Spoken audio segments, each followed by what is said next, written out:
Hi guys, ಎಲ್ಲರಿಗೂ ನಮಸ್ಕಾರ. Welcome back to my YouTube channel. Friends, ಇವತ್ತಿನ ಈ ವಿಡಿಯೋದಲ್ಲಿ 2016ರಲ್ಲಿ ಜಾರಿಗೊಳಿಸಲಾಗಿದ್ದ ಉಜ್ವಲ ಯೋಜನೆಯನ್ನು ಮತ್ತೆ 2024ನೇ ಸಾಲಿನಲ್ಲಿ ಜಾರಿಗೊಳಿಸಲಾಗಿದ್ದು, ಈ ಯೋಜನೆಯಡಿ ಮಹಿಳೆಯರಿಗೆ ಉಚಿತ ಗ್ಯಾಸ್ ಸ್ಟವ್ ಮತ್ತು ಸಿಲಿಂಡರ್ ನೀಡಲಾಗ್ತಿದೆ.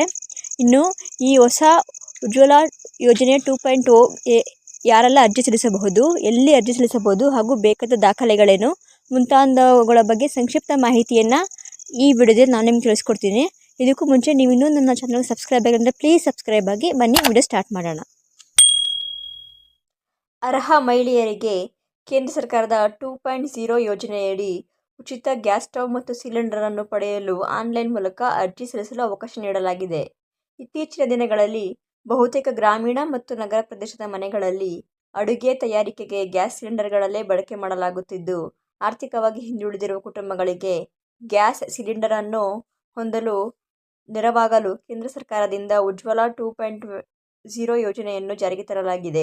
ಈ ಯೋಜನೆಯಡಿ ಉಚಿತವಾಗಿ ಗ್ಯಾಸ್ ಸಿಲಿಂಡರ್ ಮತ್ತು ಸ್ಟವ್ ಅನ್ನು ನೀಡಲಾಗುತ್ತದೆ. ಉಜ್ವಲ 2.0 ಯೋಜನೆಯ ಪ್ರಯೋಜನವನ್ನು ಪಡೆಯಲು ಯಾರೆಲ್ಲ ಅರ್ಜಿ ಸಲ್ಲಿಸಬಹುದು, ಅರ್ಜಿ ಸಲ್ಲಿಸಲು ಅಗತ್ಯ ದಾಖಲಾತಿಗಳೇನು, ಅರ್ಜಿಯನ್ನು ಎಲ್ಲಿ ಸಲ್ಲಿಸಬೇಕು ಇತ್ಯಾದಿ ಸಂಪೂರ್ಣ ಮಾಹಿತಿಯನ್ನು ಈ ಲೇಖನದಲ್ಲಿ ವಿವರಿಸಲಾಗಿದೆ. ಪ್ರಧಾನಮಂತ್ರಿ ಉಜ್ವಲ ಯೋಜನೆ 2.0 ಯೋಜನೆ ಕೇಂದ್ರ ಸರ್ಕಾರದ ಪೆಟ್ರೋಲಿಯಂ ಮತ್ತು ನೈಸರ್ಗಿಕ ಅನಿಲ ಸಚಿವಾಲಯದಿಂದ 2016ರಲ್ಲಿ ಆರ್ಥಿಕವಾಗಿ ಹಿಂದುಳಿದ ವರ್ಗಕ್ಕೆ ಸೇರಿದ ಕುಟುಂಬಗಳಿಗೆ LPGಯಂತಹ ಶುದ್ಧ ಅಡುಗೆ ಇಂಧನವನ್ನು ಒದಗಿಸಲು ಪ್ರಧಾನಮಂತ್ರಿ ಉಜ್ವಲ ಯೋಜನೆಯನ್ನು ಜಾರಿಗೆ ತರಲಾಗಿದೆ.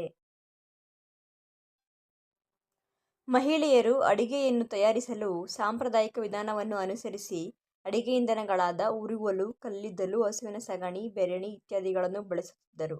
ಸಾಂಪ್ರದಾಯಿಕ ಅಡುಗೆ ಇಂಧನಗಳ ಬಳಕೆಯು ಗ್ರಾಮೀಣ ಮಹಿಳೆಯರ ಆರೋಗ್ಯದ ಮೇಲೆ ಮತ್ತು ಪರಿಸರದ ಮೇಲೆ ಹಾನಿಕಾರಕ ಪರಿಣಾಮಗಳನ್ನು ಬೀರುತ್ತದೆ. ಇದನ್ನು ನಿಯಂತ್ರಣಕ್ಕೆ ತರಲು ಈ ಯೋಜನೆಯನ್ನು ಅನುಷ್ಠಾನಗೊಳಿಸಲಾಗುತ್ತಿದೆ. ಹೌ ಟು ಅಪ್ಲೈ ಫಾರ್ ಉಜ್ವಲ ಯೋಜನೆ. ಅರ್ಜಿ ಸಲ್ಲಿಸುವುದು ಹೇಗೆ? ಅರ್ಜಿದಾರರು 2 ವಿಧಾನವನ್ನು ಅನುಸರಿಸಿ ಪ್ರಧಾನಮಂತ್ರಿ ಉಜ್ವಲ ಯೋಜನೆ 2.0 ಯೋಜನೆಯಲ್ಲಿ ಉಚಿತ ಗ್ಯಾಸ್ ಮತ್ತು ಸಿಲಿಂಡರನ್ನು ಪಡೆಯಲು ಅರ್ಜಿ ಸಲ್ಲಿಸಬಹುದು. ಇನ್ನು ಈ ಯೋಜನೆಗೆ ಅರ್ಜಿ ಸಲ್ಲಿಸಲು 2 ವಿಧಾನ ಇದೆ. ಮೊದಲನೇದು ಆಫ್ಲೈನು ಹಾಗೂ ಎರಡನೇದು ಆನ್ಲೈನು. ಎರಡರ ಬಗ್ಗೆ ಸಂಪೂರ್ಣ ವಿವರ ಕೊಡ್ತೀನಿ ಬನ್ನಿ. ಮೊದಲನೇದಾಗಿ ಇದು ಬಂದು ಆಫ್ಲೈನ್ ವಿಧಾನ. ಗ್ಯಾಸ್ ಸಿಲಿಂಡರ್ ಸರಬರಾಜು ಏಜೆನ್ಸಿಯ ಕಚೇರಿಯನ್ನು ಭೇಟಿ ಮಾಡಿ ಅಲ್ಲಿ ಅರ್ಜಿ ಸಲ್ಲಿಸಬಹುದು. ಅಗತ್ಯ ದಾಖಲಾತಿಗಳನ್ನು ತೆಗೆದುಕೊಂಡು ನಿಮ್ಮ ಹತ್ತಿರದ ಗ್ಯಾಸ್ ಸಿಲಿಂಡರ್ ಸರಬರಾಜು ಏಜೆನ್ಸಿ ಕಚೇರಿಯನ್ನು ನೇರವಾಗಿ ಭೇಟಿ ಮಾಡಿ ಅರ್ಜಿ ಸಲ್ಲಿಸಬಹುದು. ಇನ್ನು ವಿಧಾನ 2 ನೋಡೋದಾದರೆ, ವಿಧಾನ 2 ಈ ಅಗತ್ಯ ದಾಖಲೆಗಳನ್ನು ಸಿದ್ಧಪಡಿಸಿಕೊಂಡು ಅಧಿಕೃತ ಈ ಯೋಜನೆಯ ವೆಬ್ಸೈಟನ್ನು ಪ್ರವೇಶ ಮಾಡಿ ಆನ್ಲೈನ್ ಮೂಲಕ ಅರ್ಜಿ ಸಲ್ಲಿಸಬಹುದು. ಉಜ್ವಲ ಯೋಜನೆ 2.0 ಯೋಜನೆಗೆ ಅರ್ಜಿ ಸಲ್ಲಿಸಲು ಬೇಕಾದ ಲಿಂಕನ್ನು ನಾನು ಡಿಸ್ಕ್ರಿಪ್ಷನ್ ಬಾಕ್ಸಲ್ಲಿ ಹಾಕಿರ್ತೀನಿ, ಹೋಗಿ ದಯವಿಟ್ಟು ಚೆಕ್ ಮಾಡ್ಕೊಳ್ಳಿ. Thank you guys.